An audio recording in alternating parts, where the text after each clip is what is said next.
बिस्मिल्लाहिर्रहमानिर्रहीम, अस्सलाम वालेकुम। Welcome back to my channel. कैसे हैं आप सब लोग?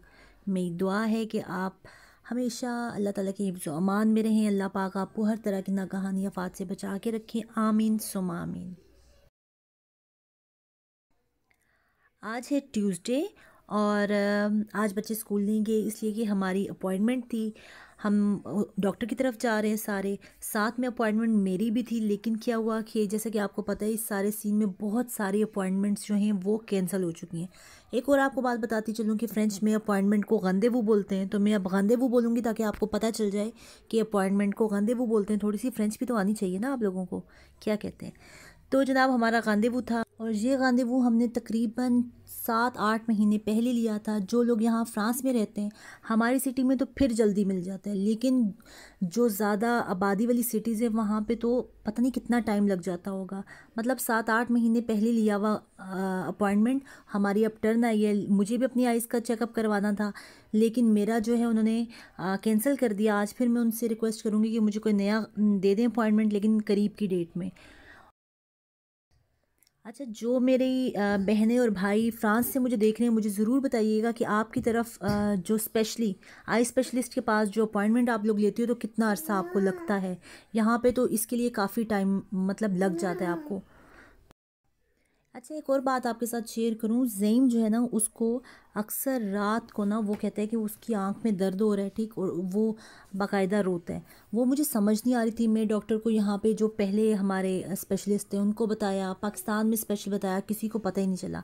ये जो डॉक्टर साहब आपको कमज़ोर से नज़र आ रहे हैं, बड़े एक्सपर्ट हैं माशाल्लाह से। कोई इनसे जब मैंने बात की तो उन्होंने जब इसको चेक किया तो वो इसकी आँख के अंदर ना रेत गई हुई थी। जैसा कि आपको पता है कि मैं बीच के करीब रहती हूँ तो हम अक्सर जाते रहते हैं, तो बच्चे आपको पता है रेत से खेलते हैं, तो वो इसके आँख के अंदर गई हुई थी। उसकी वजह से इसको कभी कभी उस तरह तकलीफ़ होती थी। इन्होंने इसको ऑइंटमेंट और वो सारी मेडिसिन दी। उसके बाद अल्हम्दुलिल्लाह ज़ईम जो है वो ठीक हो गया। अब यहाँ पे एक बहुत मज़े की स्टोरी हुई, वो आप देखें। खूबसूरत सा सफ़र एंजॉय करें और साथ साथ देखें कि हमारे साथ हुआ क्या, ठीक। और इसको हमने बाद में बड़ा एंजॉय किया। यहाँ पे आप देखें और फिर मुझे बताइएगा कि आपको कैसा लगा। मतलब आज तो हम बाल बाल बचे मतलब वाकई बाल बाल बचे, शुक्र अल्लाह बच के। और जी देखिए कितने मज़े का है। मैंने अपने हस्बैंड से बोला कि आप ज़रा इधर चलें, हम जाके ना ये फील्ड देख के आए। कितना खूबसूरत लग रहा है। देखिए वो गंदम की सोने की डालियाँ वाला याद आ गया होगा आपको सीन। बहुत ही खूबसूरत है, बहुत खूबसूरत माशाल्लाह, बहुत खूबसूरत। और कोई पता नहीं। अच्छा, अभी जब हम अब पता नहीं क्या हुआ था बेटा।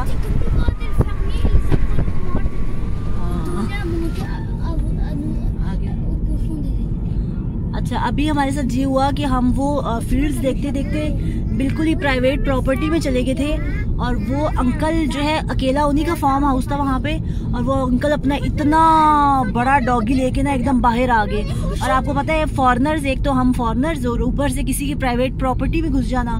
तो फिर हमने जल्दी से उन अंकल को एक दो सलाम दुआ की और उसके बाद हमने जो है अपनी गाड़ी मोड़ी और हम वहाँ से निकले। बहुत बड़ा डॉगी था उनका, शुक्र हम बच गए। ये जो डॉगी नजर आ रहा है इससे बहुत बड़ा डॉगी था वो जो हमारे पीछे लगने वाला था, शुक्र हम बच गए। और वाकई शुक्र हम बच गए, इसलिए कि जब उन अंकल ने देखा कि ये गाड़ी खामखाई हमारी तरफ आई जा रही है, उन्होंने एकदम अपने डॉगी को बुलाया। और वो डॉगी क्या था, मतलब पूरा शेर था, इतना बड़ा डॉगी था। मैंने जो है वो एकदम अपना जो मिरर है वो ऊपर किया और वहीं से अंकल को यूँ बाय बाय किया। और वो अंकल समझ गए कि इनसे गलती हुई है इस साइड पे आने की, तो खैर उन्होंने डॉगी को पीछे किया। हमने अपनी गाड़ी को मोड़ा और वापस हम जो है अपने सफ़र की तरफ आए। अब सफ़र हमने क्या करना है कि मैंने आपको बताया था प्रिंटर का, ठीक। तो वो प्रिंटर हमने लेने जाना था। वो तो ठीक नहीं हो रहा, बड़ी कोशिश कर ली उसको, वो ठीक नहीं हो रहा। उसको खोल खाल के आप कहें कि उसको रेज़ा रेज़ा नहीं, पुर्जा पुर्जा, उसको पुर्जा पुर्जा कर दिया। लेकिन उसने कहा कि भाई मैंने नहीं ठीक होना, तुम जो कर लो कर लो, ठीक। आप पता नहीं जो यहाँ पे बाहर रहते हैं सारे लोग, मुझे बताइएगा कि आपको भी लगता है कि यहाँ की चीज़ें वैसी पायदार नहीं है जैसे हमारे पाकिस्तान में होती हैं।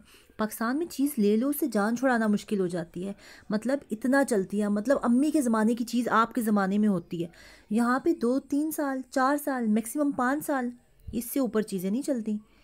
एक हमारी सिस्टर है हमारी, पाकिस्तानी कैनेडियन फैमिली। उन्होंने एक दफ़ा ये बात की थी। पहले तो मैं अपनी जगह पे ना शर्मिंदा रहती थी कि शायद मुझसे चीज़ें ख़राब हो जाती हैं, लेकिन जब उन्होंने बात की, फिर मैंने अपनी और फ्रेंड्स से बात की, तो सब ने ही इस बात से एग्री किया कि वाकई यहाँ पे चीज़ें जो हैं बहुत जल्दी ख़राब हो जाती हैं। क्या वो जूसर हो, क्या वो फूड फैक्ट्री हो, क्या मतलब इलेक्ट्रॉनिक्स की चीज़ें बहुत जल्दी ख़राब होती हैं। अब आप लोग भी मुझे ज़रूर बताइएगा, क्या आपके साथ भी ऐसा होता है? क्या क्वेश्चन है। खैर, यहाँ पे हम आ चुके हैं इलेक्ट्रॉनिक की शॉप पे, और यहाँ पे आज मैं बहुत गलतियाँ कर रही हूँ वैसे, इलेक्ट्रॉनिक्स की शॉप पे। और यहाँ पे मैंने आपको अच्छे अच्छे क्या कहते हैं उनको, हेयर ड्रायर दिखाए, स्ट्रेटनर दिखाए, और मैं अपना स्ट्रेटनर भी किसी दिन आपको दिखाऊंगी, बहुत अच्छा है, रिकमेंड करूँगी आपको, लेकिन उसी दिन ही बताऊँगी जिस दिन दिखाऊँगी। पंखा हमें चाहिए था, तो यहाँ पे हम देख रहे थे पंखा, और कुछ हमें फिर आखिर में जब हम निकलने लगे, इसलिए कि हमें प्रिंटर जो है वो नहीं मिल रहा था, तो हम पंखे को भी भूल गए। यहाँ पे मुझे एक जो टेबल फ़ैन होता है, बड़े मज़े का, इतना स्टाइलिश सा था, ये वाला। अभी ऊपर भी मैं इसको आपको दिखाऊंगी, एयर फैन। और ये वाला, ये मुझे बहुत अच्छा लगा, और मैं सोचती कि हम लेंगे। चलो, थोड़ी थोड़ी हवा ही हमें चाहिए होती है, ज़्यादा हवा नहीं चाहिए होती। एक तो हमने अल्लाह अल्लाह करके, हमें जहन में हमने ये था कि हमने लेज़र प्रिंटर लेना है। हम घर से बाकायदा सोच समझ के गए थे कि हमने लेज़र प्रिंटर लेना है। हमने वहाँ पे जाके वहाँ पे चेक किया, हमने बड़ी मुश्किल से सिलेक्ट किया कि सारी बातें देख भाल की, कितने प्रिंट निकालेगा, सब उसको स्पेसिफिकेशंस देखी, और हमने एक प्रिंटर को सिलेक्ट कर लिया। अब जब हम प्रिंटर सिलेक्ट कर चुके, तो हमने वहाँ पे जो वर्कर था उसको बुलाया। हमने उसको कहा कि हमें जो है ना ये वाला प्रिंटर जो है वो अच्छा लगा है, तो इसके बारे में हमें मज़ीद बताओ। उसने थोड़ी सी हमसे बातें की, और उसके बाद वो अंदर गया, और अंदर से जब वापस आया तो उसने कहा, देखिए मैं आपसे झूठ तो बोलूँगा नहीं। उसने कहा कि हमारे पास जो है सारे जो लेज़र प्रिंटर है ना वो ख़त्म हो चुके हैं। ठीक है, लेज़र प्रिंटर आपको नहीं मिलेगा, हमें ऑर्डर करके मंगवाना पड़ेगा, और अभी हमारे पास स्टॉक में लेज़र प्रिंटर नहीं है। फिर हमने अपने दिल को दिलासा दिया, हौसला दिया कि चलो कोई बात नहीं, लेज़र नहीं है तो हम इंकजेट ले लेते हैं। ये वाला एचपी का जो प्रिंटर है ना, ये हमें अच्छा लगा था। ये ऑलमोस्ट 369 यूरोस का था, और इसके साथ इंक जो है वो मेरा ख्याल है 67 यूरो की एक थी, तो वो 4 इंक्स बीच में डलती थी। और ये लेज़र प्रिंटर का ये फ़ायदा होता है कि ये इसका काफ़ी अरसा आपके प्रिंट्स निकलते हैं, बहुत ज़्यादा कॉपीज़ निकालता है, इंक ज़्यादा यूटिलाइज़ नहीं होती लेज़र प्रिंटर में। हमने कहा चलो अब लेज़र नहीं मिल रहा तो हम इंकजेट ले लेते हैं। अब जब जो इंकजेट हमें पसंद आया, ठीक है, वो वो वाला भी नहीं था। ठीक है, वो भी ऑर्डर पे उसने कहा कि हमें मंगवाना पड़ेगा। हमने कहा भाई तुम्हारा प्रिंटर है, अपने पास ही रखो, हमने तुमसे लेना ही नहीं है। सामने ही उषा है, अब हम उषा की तरफ जा रहे हैं। हमने कहा चलो उषा पे जाके देख लेते हैं, शायद हमें मिल जाए। और अब यहाँ पे हम जा रहे हैं उषा पे। उषा पे ऐसा हुआ कि मैं तो घूमना शुरू हो गई अपना, मुझे याद ही नहीं रही कि हम प्रिंटर लेने आए में। मैं चली गई किचन सेक्शन में, मैं चली गई बच्चों के कपड़े देखने, और लिया तो मैंने कुछ भी नहीं, लेकिन देखने का शौक़ होता है। और एक और बात है कि मैं जहाँ से शॉपिंग करती हूँ ना, मैं वहीं से कंफर्टेबल होती हूँ कि मैं शॉपिंग करना, हर बंदे का ऐसे ही होता होगा। अब उषा हमें ना थोड़ा दूर पड़ता है घर से ना, तो यहाँ पे हमारा आना इतना कोई नहीं होता, कभी कभार। तो मेरे हस्बैंड जो है वो चले गए इलेक्ट्रॉनिक्स वाली साइड पे, और मैं यहाँ पे किचन की चीज़ें देख रही थी। एक चीज़ मैंने यहाँ से ली है, ठीक है, थोड़ी सी और भी ली है। मतलब एक चीज़ जो मुझे अच्छी लगी, जो मैं आपके साथ शेयर करूँगी, वो मैंने यहाँ से किचन के लिए एक चीज़ ली है, वो मैं अपने किसी नेक्स्ट व्लॉग में आपको दिखाऊँगी। खैर, आप लोग यहाँ पे देखें, थोड़ी चीज़ें आपको यहाँ पे नज़र आ रही है। वो ऊपर वाली जो थी ना स्टेनर, वो मैंने लिया है, लेकिन बड़े मज़े के। अक्सर ऐसा होता है, प्लास्टिक वाली चीज़ें मुझे इतनी पसंद नहीं है, ये मुझे ज़रा मेटल का मिला है तो मैंने उसको एकदम ले लिया। तो खैर, यहाँ पे मेरे हस्बैंड जो है वो चले गए प्रिंटर लेने। मुझे पता ही नहीं, उस कंपनी का मुझे नहीं पता, लेकिन वो वहाँ से जो है वो प्रिंटर लेके आए, और वो भी मैं आपको अपने नेक्स्ट ब्लॉग में दिखाऊंगी कि हमने कौन सा प्रिंटर लिया। उसके बारे में मैं आपको बताऊंगी कि वो अच्छा है या नहीं, उसकी प्राइस के बारे में भी मैं आपको बताऊंगी। और जो हमारा पहला वाला प्रिंटर था ना कैनन का, वो बहुत अच्छा था, मतलब बहुत ही आप कहें खूबसूरत सा, कॉम्पैक्ट सा, ज़्यादा जगह नहीं लेनी, अपने काम से काम रखना। मतलब एक दफ़ा उसको सेट कर दिया तो उसने आपकी बात माननी, ठीक, उसने कभी कोई प्रॉब्लम नहीं की। पता नहीं बेचारे को क्या हो गया। खैर, उसको तो अब माफ़ कर देते हैं, अब वो कभी भी हमारी ज़िंदगी में दोबारा नहीं आ सकता, इसलिए कि यहाँ पे चीज़ें रिपेयर होती नहीं हैं। ठीक है। मतलब रिपेयरिंग में उतनी का उससे ज़्यादा कॉस्ट बन जाती है जितनी आप नई चीज़ ले लो। अच्छा, यहाँ पे मैंने आपसे एक और बात पूछनी थी, मैं भूल चुकी हूँ वो बात, लेकिन मुझे याद आई कि आपको पता है हमने वो जो पैरेट्स लिए हैं उनका नाम ज़ईम और ओन ने रखा था, ओहियो और ओहियत, ठीक है, ये उनके नाम उन्होंने रखे थे। अब वो बच्चे चाहते हैं कि उनके तोतों का नाम इस्लामी नाम हो, ठीक। और वो मुझे ओनी ज़ेमी कहते हैं कि मामा आप अपने सब्सक्राइबर्स से पूछें कि हम अपने पेरेंट्स का नाम क्या रखें।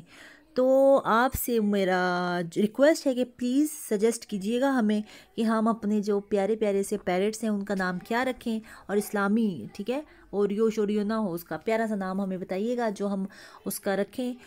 और आज जो है हमने बहुत हम घूमे, ठीक है, एक दो तीन जगह और पे भी गए। और उसके बाद जब हम घर गए तो बच्चों का जो शाम वाला स्कूल था वो नहीं भेजा। वैसे भी स्कूल में छुट्टियां होने वाली हैं, यही वीक बच्चों ने स्कूल जाना है, उसके बाद छुट्टियां, और आजकल ज़्यादा पढ़ाई शढ़ाई उस तरह नहीं हो रही। हम लेट हो चुके थे, और लेट जाना आप स्कूल में अलाउ नहीं है जब से ये वाला सीन स्टार्ट हुआ है। तो खैर अब हम घर जा रहे हैं। जहाँ पे मेरे हस्बैंड गए हुए हैं कुछ खाने के लिए लेके आने के लिए। जब तक वो वापस आते हैं हम ऐसा करते हैं कि हम शाउट आउट वाला सीन कर लेते हैं।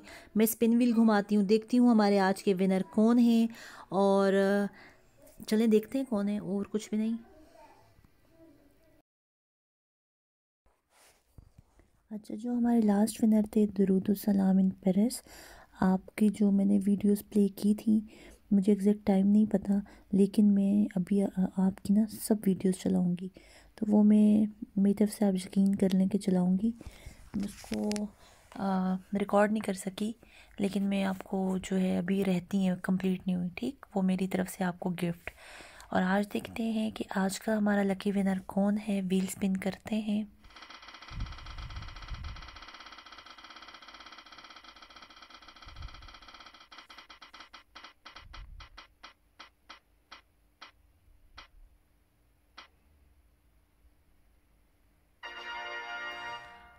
और हमारी आज की विनर हैं अपना किचन ऑफिशियल। अपना किचन ऑफिशियल सिस्टर, आपको बहुत मुबारक हो। आप सबसे मेरी रिक्वेस्ट है कि आप जो पहले भी गए हुए हैं, जो पहले से इनके दोस्त हैं, जो नहीं है, प्लीज़ इनकी तरफ जाइएगा। आपको यकीनन इनका जो चैनल है बहुत पसंद आएगा। अपना किचन ऑफिशियल आपको मेरी तरफ से मिलेगा वॉच टाइम, और वो मैं आपको अगले व्लॉग में बताऊंगी कि मैंने आपको कितना वॉच टाइम दिया। आप में से भी जो जो अपना किचन ऑफिशियल को हेल्प करना चाहते हैं तो प्लीज़ इनकी ज़रूर कीजिएगा। आज का व्लॉग इतना ही। अपनी दुआओं में याद रखिएगा मुझे, मेरी फैमिली को, और बिलखसूस मेरे अब्बू की मग़फ़िरत के लिए बहुत सारी दुआ कीजिएगा। मिलेंगे अगले व्लॉग में, तब तक के लिए अल्लाह हाफ़िज़।